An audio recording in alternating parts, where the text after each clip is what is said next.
Âgée de 90 ans, Nadine de Rothschild mène une vie paisible dans une maison achetée en 5 minutes près de la ville de Genève, en Suisse. Elle ne chôme pas pour autant puisqu'elle sort un nouveau livre autobiographique, aux éditions Gourcuff-Gradenigo, intitulé Très chère baronne de Rothschild. Véritable institution, experte en bonne manière, elle est pourtant née dans une famille modeste et rien ne laissait présager cette jolie retraite du côté de la Confédération helvétique. Fille d'ouvrière, née d'un père inconnu, elle avait fui son foyer et son beau-père très jeune, dès l'âge de 14 ans, pour travailler chez Peugeot. Sa rencontre avec Edmond de Rothschild a tout simplement bouleversé sa vie.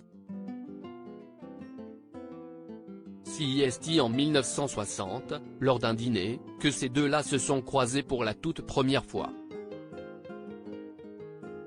Il a un côté dominateur et cela me plaît, raconte Nadine de Rothschild, qui se décrit aisément comme une geisha, dans les colonnes du journal quotidien Le Parisien. Pour autant, elle ne semble pas avoir été si soumise que ça avec son partenaire.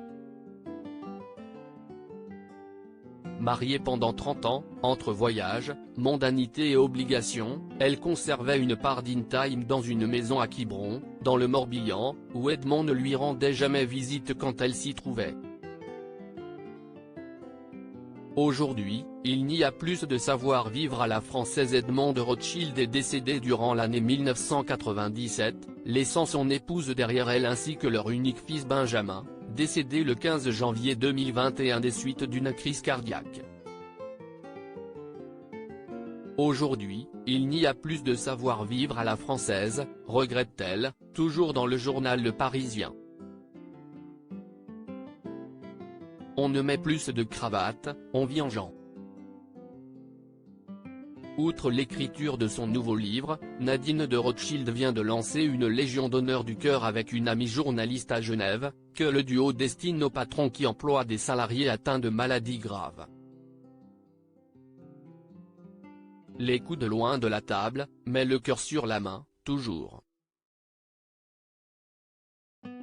Retrouvez le portrait de Nadine de Rothschild dans le journal Le Parisien du 22 février 2023.